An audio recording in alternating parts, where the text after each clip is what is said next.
Good evening, everyone. My name is Benjamin, and sorry I haven't, sorry I didn't get this up earlier. Welcome to another video for the Roanoke Valley Chess Club.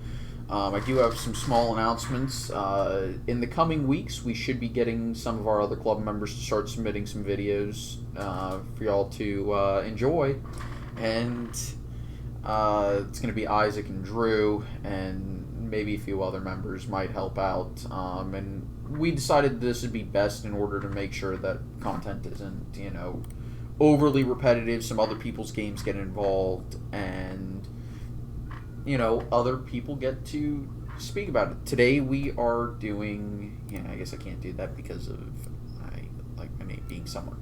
Whatever.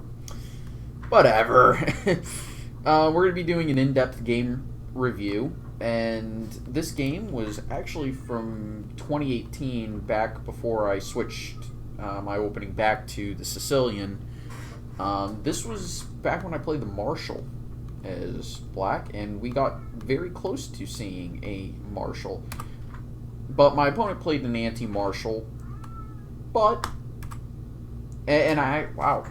Normally I play d5. Jesus.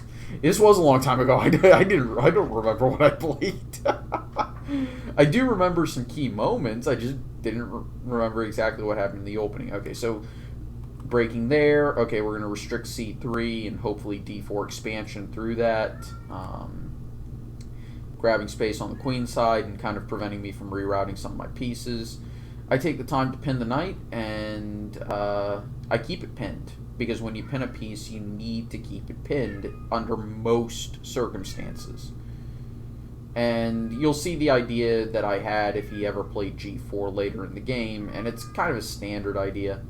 And actually, I believe we're still in theory. I thought this was the best move just because I hit the bishop, but I also hit the knight, and it's really hard to prove that I've done something. Both Rusty, my coach, and we both thought c3 was better, and this was a potential line that we analyzed, and it's roughly even. Instead, my opponent played g4, and for me, this was a very intuitive sacrifice, or to quote, make a reference to a joke that Isaac has regarding me is insert Sasha Grish took voice here. I spent a little time on bishop g6, but knight g4 is intuitive. I've got kingside pressure, bishop h4 follows with queen f6, bishop g5, and my position is good. His king is weak, and I get my piece back, or more. Maybe a lot more. So, yeah, for me it was intuitive. I didn't really spend any time on anything other than knight g4, and I captured. And we got this position, and he attacks my rook, and if you think that I'm moving it, you have not been paying it. You have not been paying attention to my games. My gut reaction was I wanted to try and give white an excuse to make a move that would make bishop g5 more powerful. So I played bishop h4. And you'd say, well, why don't you just play bishop to... why don't you just play bishop g5 now? Well, I wanted to, but I felt that I'd get queen f6 and bishop g5, and I thought that delaying it a tempo would give my opponent an opportunity to, play a bad move. Sort of saying, okay, you can't take the rook because your king is under serious pressure, and my bishop just needed to get out of the way. I figured after something, say, c3, maybe queen over, or rook e3 and queen f1, I'd have the ability to play bishop h4, bishop g5 with better effect. So c3, and I take, and the knight's still pinned. Queen f6, rook there to defend the knight, and that gave me the opportunity to actually hit the rook. And the best part is, after c3, that's a check, so he can't take the rook. I play here, I'm about to take that knight with devastating effect, so he still can't take the rook, because he's going to get checkmated if he lets me take that knight. So he has to defend it, and king g2 doesn't really help, I don't think. Yeah, I think I can just play queen g6.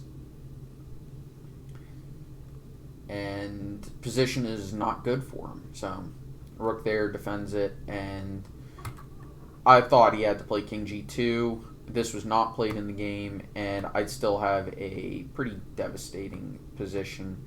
After all was said and done, I would have an extra piece. Even if he moved his bishop, I'd just retreat my bishop. Or actually, I'd take that pawn, and all of a sudden I'd have a passed pawn that was defended.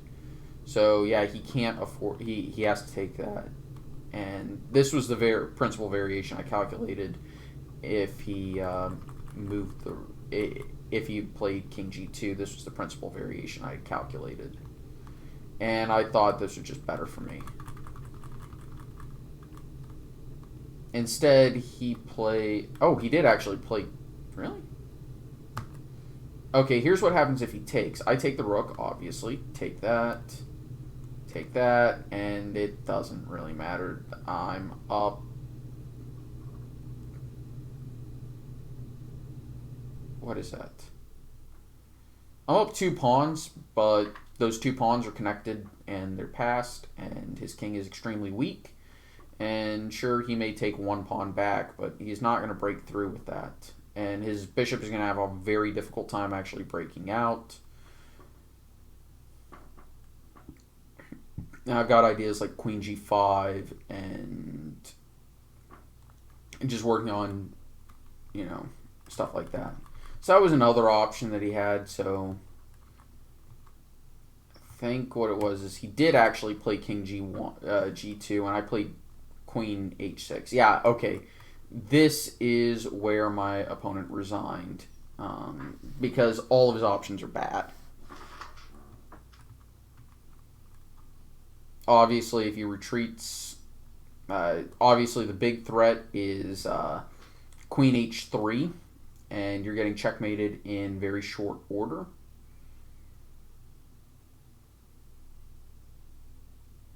With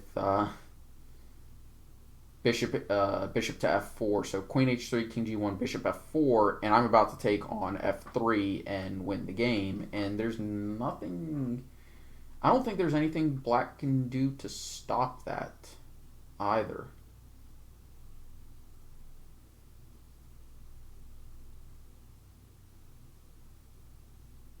I really don't. Of course, then again, I could just play bishop takes rook and play bishop takes knight after that. So you have to defend h3. I would trade off. I would take the rook.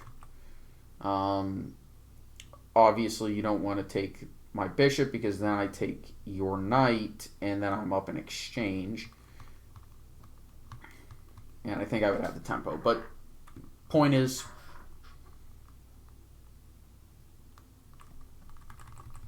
my opponent weakened his king, and I took every opportunity to exploit that weakness. So when your opponent does make a weakness, you need to pounce on it. You need to use the initiative that you have, even at the cost of material. As long as you can calculate a positive outcome, you need to take the reins of the game and dictate to your opponent what is going to happen. Is this a perfect example of this?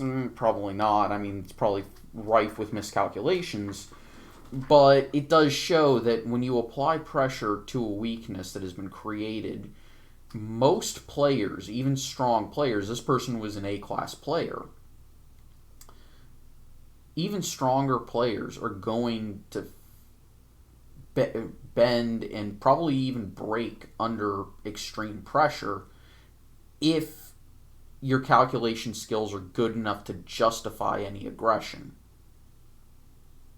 And clearly my calculation skills, in this case, not necessarily always, trust me, I'm sure Isaac is going to show a lot of games where my calculation skills were not up to snuff. And you've seen a few of them in our tournament, in the tournament recordings. So, yeah. Anyway, I want to thank everyone for watching. I hope you all enjoyed. I'll see you next time. Take it easy. Have a nice day.